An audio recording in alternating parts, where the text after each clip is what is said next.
Assalamualaikum. Saya Asri Widianti, mahasiswa Prodi Ilmu Komunikasi Fakultas Ilmu Sosial dan sekaligus peserta KKNDR kelompok 115 UIN Sumatera Utara.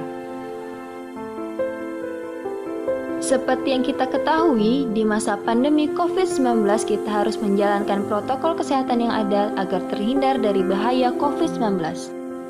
Di antaranya seperti menjaga jarak aman dengan orang di sekitar kita, tidak berpergian ke tempat ramai, dan di rumah saja jika tidak ada kepentingan yang mendesak. Oleh karena itu, penggunaan media komunikasi yang efektif dapat kita lakukan agar kita tetap aman saat beraktivitas di tengah pandemi COVID-19. Di video ini, saya akan membagikan tips penggunaan media komunikasi yang efektif dapat membantu pencegahan dan pengendalian COVID-19.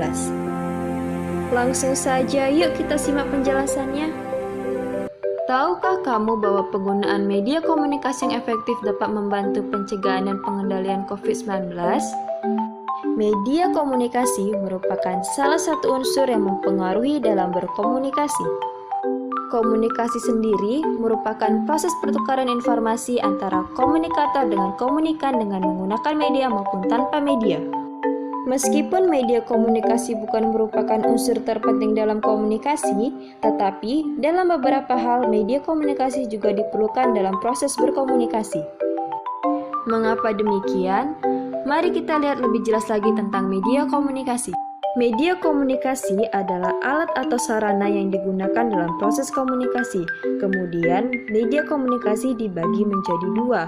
Pertama, media komunikasi massa dan media komunikasi non-media massa. Contohnya, seperti saat kita menelpon seseorang menggunakan handphone sebagai medianya, atau saat kita mengirimkan pesan kepada seseorang menggunakan handphone sebagai medianya.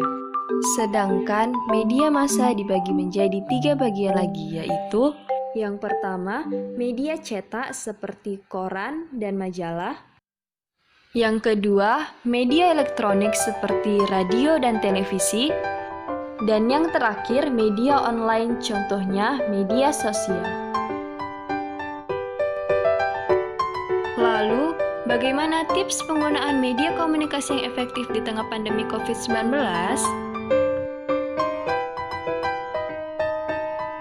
Di era digital seperti saat ini, media komunikasi yang paling sering digunakan adalah media online.